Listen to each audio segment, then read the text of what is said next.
ஆண்டவராகிய இயேசு கிறிஸ்துவின் இனிய நாமத்தில் உங்களை வாழ்த்துகிறேன். மத்தேயு 9ஆம் அதிகாரம் 9வது வசனம். இயேசு அவ்விடமிட்டு புறப்பட்டு போகையில் ஆயத்துறையில் உட்கார்ந்திருந்த மத்தேயு என்னும் ஒரு மனுஷனை கண்டு, எனக்கு பின் சென்று வா என்றார்.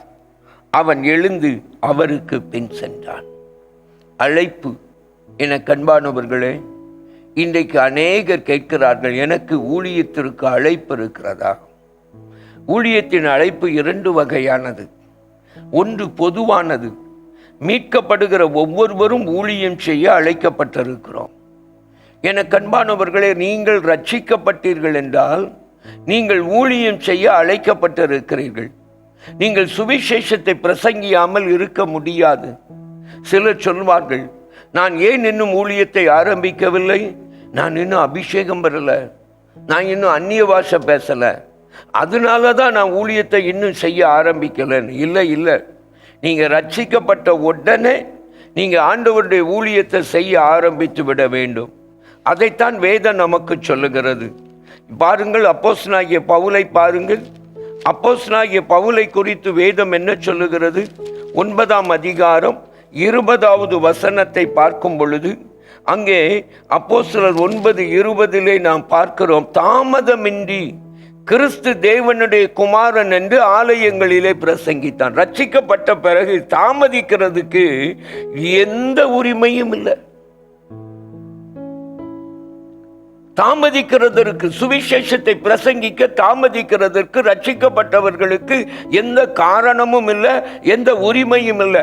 ஆகையினாலதான் வேதம் சொல்லுகிறது, சமயம் வாய்த்தாலும் வாய்க்காவிட்டாலும் சுவிசேஷத்தை பிரசங்கி. எனக்கு சமயம் கிடைக்கலன்னு சொல்ல முடியாது, சமயம் வாய்க்கவில்லை என்று சொல்ல முடியாது.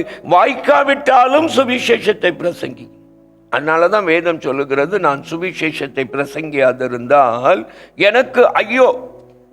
நாம் ஆசீர்வாதத்தை இழந்து போவதற்கு, தேவனுடைய கரத்திலிருந்து நன்மையை பெறாமல் இருப்பதற்கு, தீமைகள் நம்மை தேடி வருவதற்கு ஒரு காரணம் நாம் சுவிசேஷத்தை பிரசங்கியாமல் இருப்பதும்.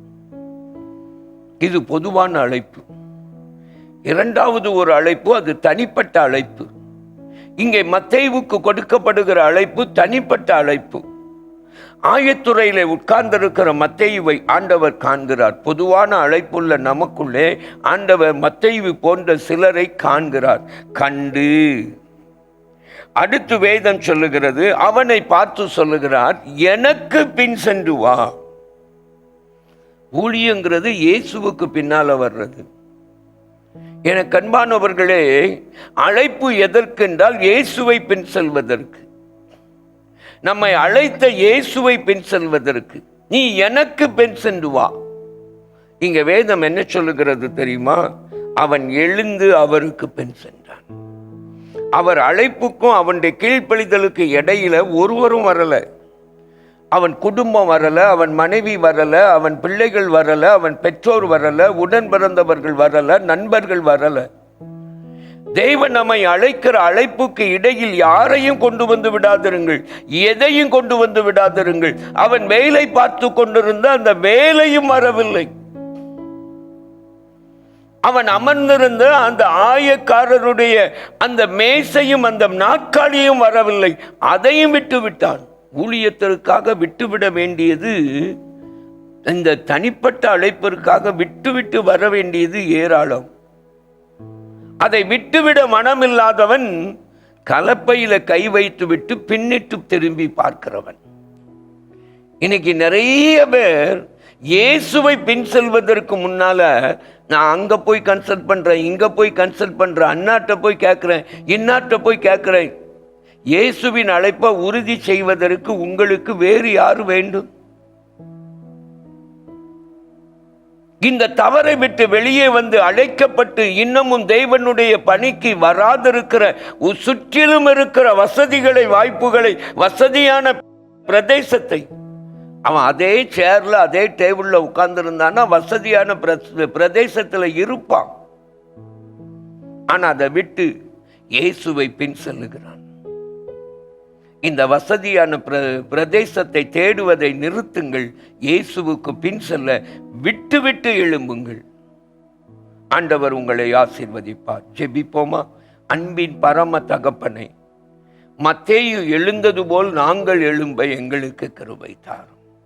எழும்பு முன்னே அக்கம் பக்கம் பார்த்து கேட்டு எழும்புகிற பழக்கங்கள், உணர்வுகள் எங்களுக்குள்ளே இராதபடி எங்களை மீட்டு கொள்ளும் என்று சொல்லி ஜெபிக்கிறோம். இயேசுவின் மூலம் வேண்டிக் கொள்கிறோம் பிதாவே. ஆமேன், ஆமேன். அன்பானவர்களே, உங்கள் ஜெப தேவைகளுக்கும் மேலதிக விபரங்களுக்கும் தொடர்பு கொள்ள வேண்டிய எங்கள் முகவரி: சகோதரர் பி. பொற்செல்வன் ஆசீர், கிருபையின் ஊழியங்கள், ஆபிரகாம் நகர், பெரிய நாயகபுரம், தூத்துக்குடி 628101.